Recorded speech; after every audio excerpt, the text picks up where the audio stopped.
রমাজানে এই কয়েকটা কাজ বেশি বেশি করার চেষ্টা করেন।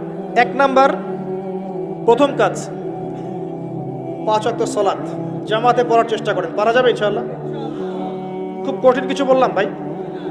তার আগে একটা কাজ বলি, তারও আগে, সেহরি করতে উঠেছেন, এমনভাবে খাবেন না যেটা এটা আপনার জীবনের শেষ খাওয়া।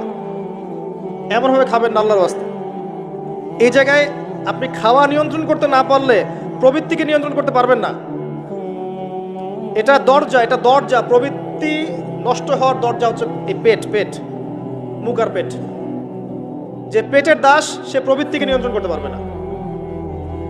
রমজান কি জন্যে আল্লাহ পাক না খেয়ে থাকতে বলছেন কেন? যাতে আপনি তাকওয়া অবলম্বন করতে পারেন, নফসটাকে কন্ট্রোল করতে পারেন। কথা কি বুঝতে পারছেন? পানি খাবো না কেন? পানি তো হালাল। নফসটা কন্ট্রোল করা, না আমি করব না, এটা আপনাকে প্রশিক্ষণ দেওয়া হচ্ছে। আত্মার নিয়ন্ত্রণের প্রশিক্ষণ দেওয়া হয় রমজান মাসে। এটাই তার তাকওয়া। তাকওয়া মানে কি? এই যে একটা মরুভূমি মনে করেন, বা সমুদ্রের বিচ মনে করেন, কক্সবাজার সমুদ্রের বিচ, এখানে অনেকগুলো কাঁচের টুকরা রাখা আছে, কাঁচের টুকরা ফেলে দেওয়া আছে।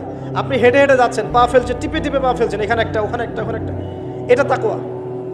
এইভাবে চলার নাম তাকওয়া। এটা এক্সাম্পল। সেহরি এত বেশি খায়েন না যেটা মনে হয় আপনার জীবনের লাস্ট খাওয়া, এমনটা খায়েন না। এরপরে 5 ওয়াক্ত নামাজ চেষ্টা করেন জামাতে পড়ার জন্য। যদি জামাত মিস হয়ে যায়, নামাজ ছেড়ে দিবেন না, বাসায় পড়বেন। যদি দেখেন ঘুমিয়ে গেছেন, ঘুম থেকে উঠলে নামাজ পড়বেন। যদি দেখেন ভুলে গেছেন, যখনই মনে হবে তখনই পড়বেন, নামাজ ছাড়বেন না। পারা যাবে ইনশাআল্লাহ? যুব সমাজকে বলবো, যাই করো তোমরা যা কিছুই করো না করো, 5 ওয়াক্ত নামাজ ছেড়ো না। 5 ওয়াক্ত নামাজ তোমাদেরকে যে কোনো পাপ থেকে ফিরিয়ে নিয়ে আসবে ইনশাআল্লাহ। এই যুবকদের মাঝে অনেক যুবক আছে এখনো বসে এই পৃথিবীতে, যাদের মধ্য থেকে আল্লাহ পাক দিনের বড় বড় খাদেম বের করবেন ইনশাআল্লাহ। কাদেরকে বের করবেন? যাদের অন্তরে আল্লাহ পাক স্বচ্ছতা দেখবেন, পবিত্রতা দেখবেন, এদেরকে বের করবেন। এমন অনেক মানুষ ছিল যারা মিউজিক করতো, ছেড়ে দিয়ে ইসলামের খেদমত করছে। এমন অনেক মানুষ ছিল যারা জেনা করেছে, পরে ফিরে এসে আল্লাহর দিনে দায়ী হয়েছে। এমন অনেক মানুষ আছে যারা বড় বড় কবিরা গুনাহ করেছে, পরে তওবা করে ফিরে এসে আল্লাহর দিনের খেদমত করছে, আছে না? এই মানুষগুলোকে আল্লাহ পাক হেদায়েত দিলেন কেন? উত্তর, তাদের কলবটা ছিল পরিচ্ছন্ন, সৎ অন্তর ছিল, আল্লাহর ভয় ছিল মনের মধ্যে।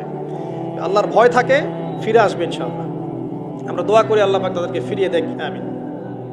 শুধু তাই নয়, এখন ইসলামের যারা প্রকাশ্য শত্রু, তাদের মধ্য থেকেও আল্লাহ পাক ওমর এবং হামজা রাদিয়াল্লাহু আনহুর মতো মানুষ বের করতে পারেন।